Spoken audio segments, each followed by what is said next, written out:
Hello Celtics fans, subscribe to the channel so you don't miss Celtics first-hand news and leave your like to strengthen the channel. After falling short last postseason in the NBA Finals, one thing became evidently clear to the Boston Celtics: Robert Williams is crucial to the ceiling of this team.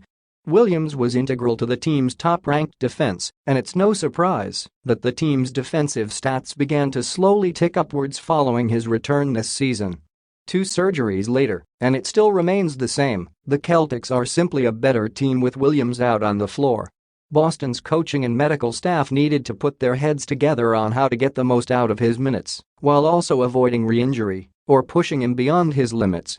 Ultimately, having Rob come off the bench for the time being is a fantastic move, and one that could pay dividends in the long run for all parties.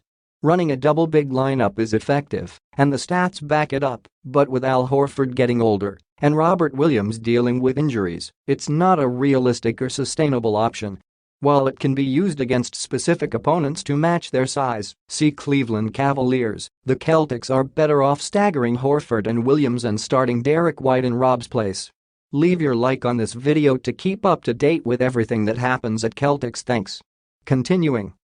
Horford's minutes have been managed well by Boston too, as the veteran has not played on the second leg of back-to-backs, similar to what the Celtics did for Kemba Walker with his chronic knee issues.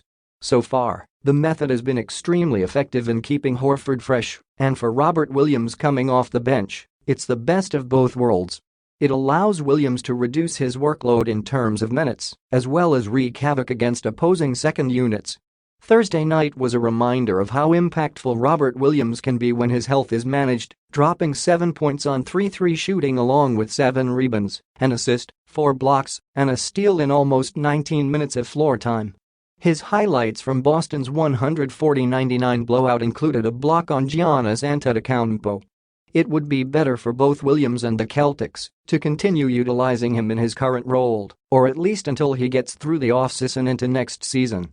Derek White has done more than enough to earn a starting role on this team as currently constructed and has been an Ironman for the Celtics, not missing a single game during the season. His emergence in year 2 has made it easier and feasible to change back to a single big lineup, and the blend of Horford plus Smart White Brown Tatum maximizes the Celtics' defensive capabilities while also keeping one of their best defensive units on the floor. Resting Robert Williams in games like Friday night against the Jazz just makes sense if the long-term goal is to win an NBA championship. Boston has gone out and acquired players like Luke Kornet, Blake Griffin, and Mike Muscala to flesh out depth at the 4 and 5 spots for this exact purpose. Jaylen Brown has said it. Jason Tatum has expressed it too. Al Horford as well. This team knows how important Robert Williams is and the difference he makes when he's on the floor. If the best way to achieve this is to keep him in a bench role, then that's that. Without Williams close to full strength, winning an NBA championship is all the more difficult on the rest of the roster. Put your opinion in the comments, as it is very important for Celtics. I update you at any time with the latest news from Celtics.